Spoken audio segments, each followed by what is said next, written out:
What's going on? Captain Paul from the Talking Shit podcast. Before I get into the topic, I appreciate if you could subscribe to us, like the video, and comment down below. Be interested in having this conversation. We've been a little bit busy the past few days, but, hey, trying to get back into it. So let's get right into it. Lindsey Graham, Senator, he essentially has called for the assassination of Vladimir Putin. Now, people are outraged, and they're like, oh, you know what, that's ridiculous. They're like very upset about a U.S. senator would say something so, I guess, controversial. Now, I'm going to go against the grain here, and I might get roasted for it, but I don't give a fuck if Lindsey Graham told Vladimir Putin that he should get assassinated, because honestly, Vladimir Putin should get assassinated. Vladimir Putin is a disgusting human piece of shit. One of the interesting things that kind of came from this conversation, though, is that, like, I went down the wormhole with Twitter, and, sometimes you just shouldn't, but you do, because, the curiosity takes over. But I'm saying, like, people would, essentially, like, oh, Trump supported this, Trump caused this war, and stuff like this, and some of the statements I even saw just were factually incorrect regarding even Crimea, which was, if I believe correctly, was more, and that happened under Obama, so, I don't know. A lot of conspiracy theories about how, essentially Trump would allow Russia to go into Ukraine with no resistance, which I kind of thought was laughable. Listen, I'm going to just kind of want to address this whole topic in its totality. I think some of the insanity I'm seeing from left-wing people is crazy, and I'll say this, some of the insanity I see on the right wing is just as crazy. I have people I know saying that the Ukraine invasion is not happening, and I don't necessarily agree with that. So, I don't think it's some gigantic false flag. I think there's just way too much information out there for that to be true. Let's just get down to it, man. Like, you could actually say, and I'm not saying this, I'm just saying, if you want to go down this conspiracy theory that, like, leftists want to do, saying Trump caused this, and technically, Burisma was Hunter Biden. That was in Ukraine. Like, why isn't Biden sending support to Ukraine? Well, he did get exposed. That, Ukrainian oil company that, was a little shady, embezzlement. Maybe that's why the Bidens are no longer seeing profit, so they no longer see a need to defend Ukraine.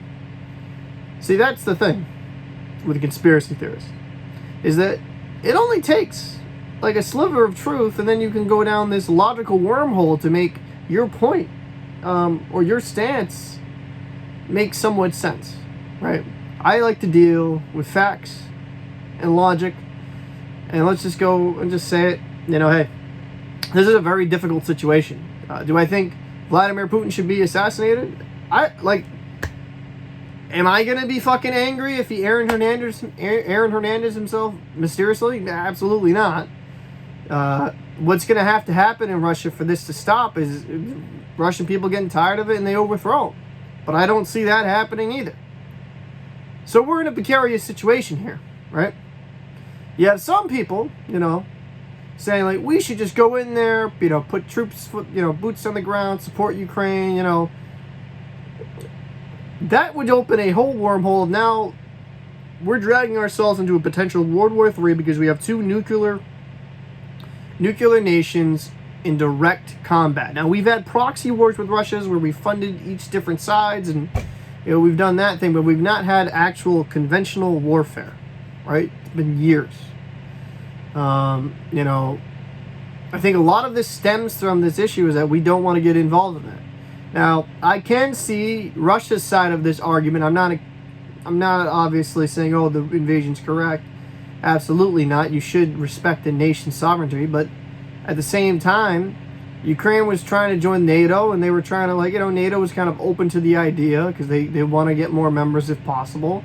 And, under Article 5 in NATO, if you attack a NATO nation, right, you attack all of us. So essentially it'd be kind of like the U.S. having, essentially the U.S. having a state right at Russia's back door. It'd be somewhat equivalent to, like, when Cuba had nuclear armament, and, Florida's not that far away from Cuba, so that, they were in striking distance. Russia was in striking distance of the U.S. So, I think that's somewhat of a similar notion. Now, I will say, we have failed, the United States has failed Ukraine. Ukraine did have nuclear armament for this reason. They, when Ukraine split and, made its own sovereignty, made its own nation and seceded, Ukraine, essentially due to U.S. and Russia negotiating and saying that they would respect Ukraine as a nation, got rid of their nuclear armament, and it was heavily influenced by the United States saying, like, if Russia steps out of line towards you at all, we will come and give you aid. Now, this was decades ago, right? I'll say this, if Ukraine had nuclear warheads right now, Russia wouldn't have pulled that shit. So I think a lot of these issues that we are seeing with Russia over probably the past few decades, it's just each administration either being way too fearful of Russia or being way too lackadaisical with Russia, right? That's the problem with a lot of these administrations. Every 4 to 8 years, there's just so much fucking turnover, and you can't really see a cohesive foreign policy. Our foreign policy is always changing. Now, I'm not saying we should have a president for life. I don't believe in that. But maybe we should look into having some type of, better forethought plan for this, because, hey, Russia's been planning this for a while. And if you didn't know about, Russia kind of slowly going into Ukraine, getting Russian people in there, soldiers, you really haven't been paying attention to geopolitics at all. This is the game plan of Russia and Putin. They want to, extend Russia. Now, they said that they would leave Ukraine once, they stop the genocide, but I don't see that happening. Hell, in Russia, just today, made a law that it's going to be 10 to 15 years in jail if you openly protest their war. Because Putin uses fear and uses his power to get what he wants. And this is something that I think needs to be taken note, that when you give a government so much power, way too much power, this is what happens. This is why I believe in small government. I don't believe in a lot of these loony lefties. I just don't believe in government overreach. We as human beings should be able to make our own decisions in our lives. And unfortunately, Russia, in a lot of ways, when you live there, you give up a lot of your human rights. I'm not saying U.S. is perfect, but far better than Russia. And me and my co-host disagree on this, but I think you grow up in this country, you're far more spoiled, and you don't understand the repercussions of growing up in a country like that, where if you speak out a certain way, you disappear. Why do you think everyone that ran for Putin and didn't back away or didn't endorse him in the long run, why do you think they mysteriously died? It wasn't because of fucking food poisoning. It wasn't because of that. It wasn't a random car accident. He had them fucking Gaddafi. That's see you later. So for me, I don't see Putin getting assassinated, right, as a bad thing. But this is another thing, another argument you can have is, like, you don't know who the next guy is. The next guy could be just as crazy, if not more so. Ukraine's a difficult thing to have a solution, and this is the thing, is like there's a bunch of people, there's a lot of people that are black and white. It's like there's a lot of gray in here. There's a lot of minutia involved in this whole situation. Ukraine's not ethically perfect history either. They have some fucked up history, but that being said, for the U.S., we had the longest time, we had the contained communism doctrine, where we try to border and take as much as that Eastern Bloc as possible to make sure we didn't have the spread of communism, so Russia wouldn't have these puppet governments like Russia has with Belarus, right? We did that to protect ourselves and to protect our allies and our interests. So I can understand a lot of people's viewpoints regarding Russia, but then on the flip side, this isn't our country, and this isn't our fight to fight in a lot of regards. That's how at least a lot of Americans feel. Like, oh, that's another foreign country, we have to go in and do this. But then, Why in the 90s did we promise Ukraine we would back them if Russia did show aggression towards their sovereignty as a nation? And this all goes back to administration after administration changing their views on the foreign policy, right? And the way they interact and, are diplomatic with other countries, it's constantly in flux and it's constantly changing. I think this makes us look bad as a country. I think it makes us look weak. We have probably the weakest president we've had in probably 30, 40 years. For whatever you want to say about Trump, like Biden, just if you watch the State of the Union address, stumbling, mumbling over himself, like, we just have a very weak president. Putin saw, especially with how our policies have been, especially when essentially gave away Crimea and let them have it. Putin understood that, or felt that we were very weak. So what are we going to do? Essentially, are you going to nut up and show me what you're going to do with Ukraine? Apparently not. Pretty much what Putin thought's going to happen did happen, because there's that nuclear Holocaust threat that he knows people don't want to try. He knows that the U.S. isn't going to want to go into direct conflict with Russia, or even not even just the U.S., but just NATO in general. So, is Ukraine the end? No. Not at all. It will extend. It'll try something else down the road if this continues. And then you can have a whole different conversation, right?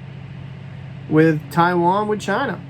China's already been, the past decade, extremely aggressive with their flyovers over Taiwan, because in China law, right, if they cannot reach peaceful negotiations with Taiwan, this is in their law, you can look this up, then they can take Taiwan by force. That's literally Chinese law. That is why China is so staunch, because they believe Taiwan belongs to them. They believe that should be theirs. So what are we going to do, right? If you see how weak that our leaders have acted towards Ukraine, China's probably thinking, let me see how this shit plays out, because if U.S. ain't going to nut up or shut up, fuck it. I might as well just sneak over Taiwan and start a conflict.